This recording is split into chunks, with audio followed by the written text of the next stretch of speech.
Welcome back, Rankers. Trying out a new piece of software today. Well, it's an old piece of software, but it's now available for Mac, so it's new. I used to use it back in the days pre-Twitter, but since I've been tweeting a lot and people have been accessing the YouTube channel a lot, they always ask me, what is the software that you use to record the show? Well, since about 2008, it's been a thing called ScreenFlow. Before that, though, I was using a technology called Camtasia when I was on Windows. So from about, I think probably about 2005 to 2007, I was probably using Camtasia. Well, there is now a version of Camtasia for the Mac, and thank you to Daniel and Jessica from TechSmith for giving me a version that we can have a play with today and see how we go. And the other thing with the software that I've been using on a Mac to record the show, I would usually edit in ScreenFlow and record with ScreenFlow. But then I would also then have to take it into iMovie to do titles. So I'm going to try doing the titles today, all within the one piece of software, which is Camtasia, like I used to in the olden days. So, moving right on. What's happened this week? Lots and lots of things have happened. Hey, iPhone 4S launched today, eh? Oh, didn't we all expect something bigger than that? All right. But the other big thing that's happened this week is, of course, Google Analytics real-time. If you want to see real-time stats, look at this. We've got 0 people on our site right now. And unless I had this real-time data, I would not know that. So there is no one on our site right now. I'm going to sit here and watch it and see where they jump on. But the one problem that I was having this conversation with someone in the office last week, actually, the day before Google announced this. And I said, the thing about analytics, which I don't like, well, there's a few things, but one of the things is that it doesn't give me real-time data. And we live in a world of real-time information and real-time data. And we know that when something happens, you need to be on it in the social media space and in the search space now too. Look at Google. Since we've had Google Caffeine nearly 2 years ago, things are happening now in real time, things are getting indexed in real time. But analytics hasn't had that information. Now, you can see that when people jump on your site, exactly when they jump on and exactly when they jump off, and you know where they're coming from and all those sorts of things, and possibly how they've found you, all in that real-time environment. Now, there's been plenty of other real-time analytics packages out there. In fact, when I used to use the Joomla content management system, it was all pretty much built in, and it gave you the closest to real time that I've had. And then we had a thing called Woopra come out in, I think it was about 2009, which was a great real-time stats tool. But the problem with these things is they all slowed the site down a bit.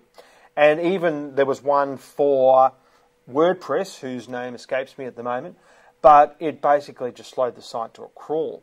And the problem with that, of course, is that that will affect your ranking. So I ditched all of those things and haven't had a real-time package. So because, you know, Google is going to punish you if your site is slow. So now that we've got Google Analytics and it's real-time, I'm a happy man.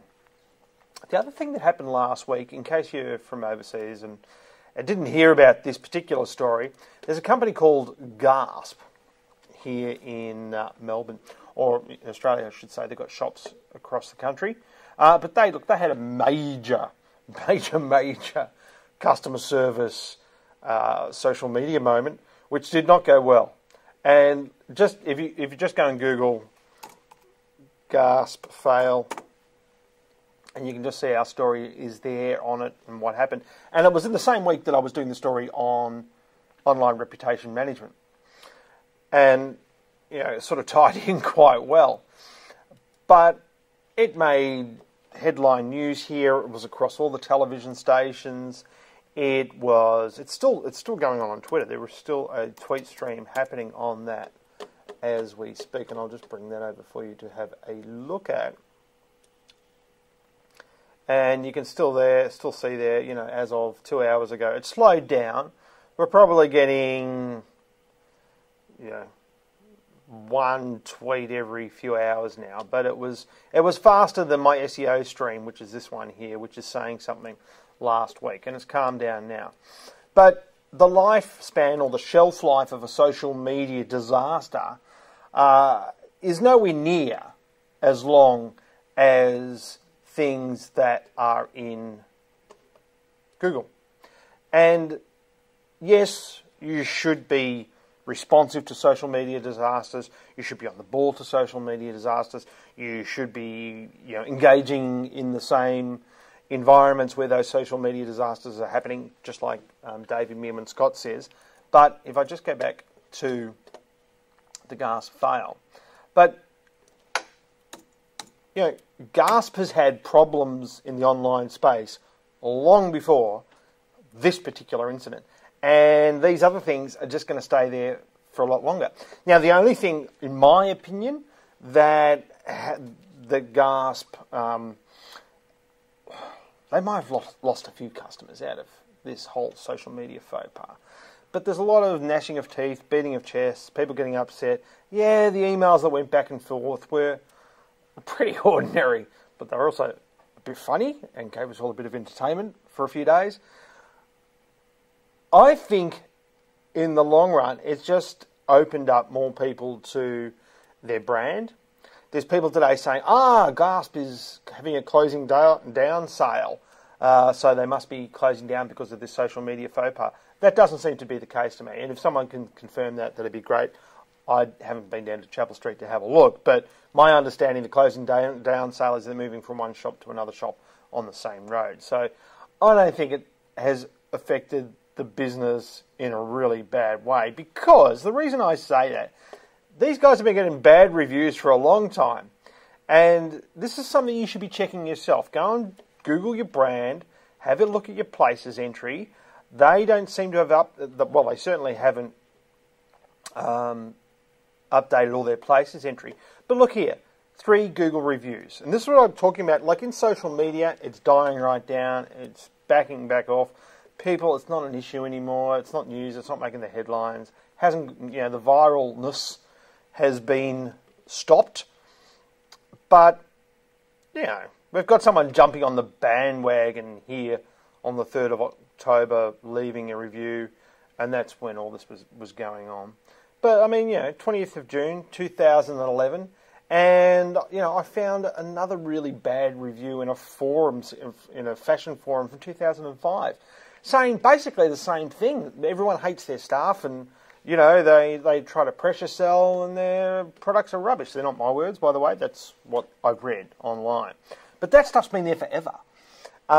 It just so happens that their brand was exposed to a lot more people who wouldn't have even cared about their brand. This company is not Pizza Hut, right? It's not a mass market brand. I think Gasp could have played a lot better. I think they should have been true to their word, because they were quite arrogant in the way they say they were talking about who their products suit, and their products basically only suit people who are celebrities. That was kind of the gist of it. A bit snobby, all that sort of thing. I think they should have played that up even more and got people more outraged and talking about them even more.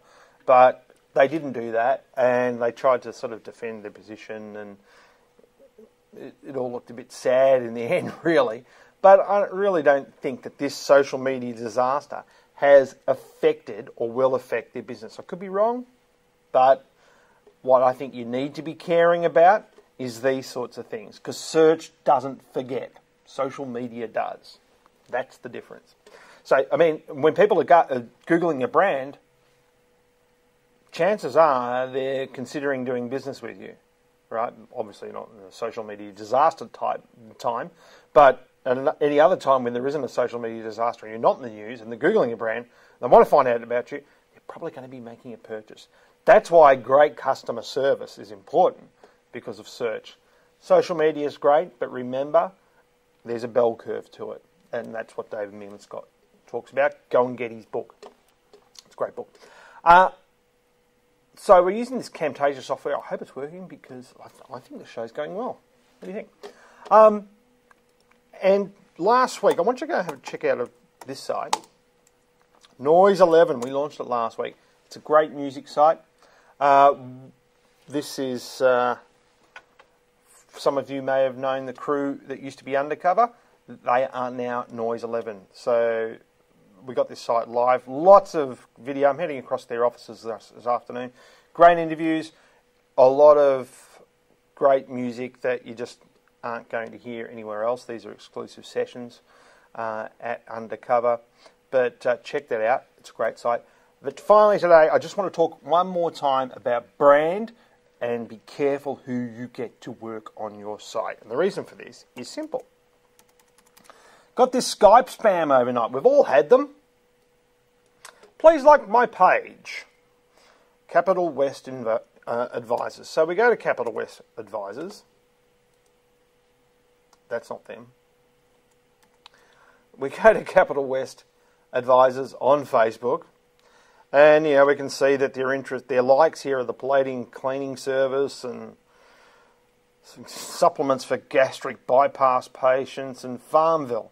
And they are a quality business plan writing and capital introduction services startup and growth. Really? You're spamming me via Skype? I've tweeted them today. They haven't responded. I mean, you know, these sorts of things, you've got to think about your brand, people. And when you go into their site, if we're going to have a look at their site, you know, they've done a bit of work here on SEO, business plan writing, Capital West Advisors.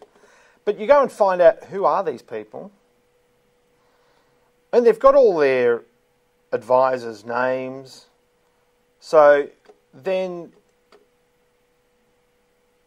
you know, you can go and look up Seth, and we can just Google him. And all of a sudden, probably his LinkedIn information is going to come up, hopefully. No. He's certainly not on Twitter, but you wouldn't expect him to be because he doesn't understand that outsourcing your online marketing to the cheapest bidder is the best option. Look here, this guy's an SEO rock star. It says it right here. I don't actually know what that means, but we can see he's in India. Can't even spell his city name right. How do you expect him to look after your brand online? That's it for today. So go and have a look for Seth Schwartz on Google. I'm going to hook up with him on LinkedIn and say hello and say, why are you spamming my Skype? Because there he is. Because let's face it, we all hate Skype spam. We all hate spam. Full stop. Don't do it. See you next week. Thanks very much. Bye.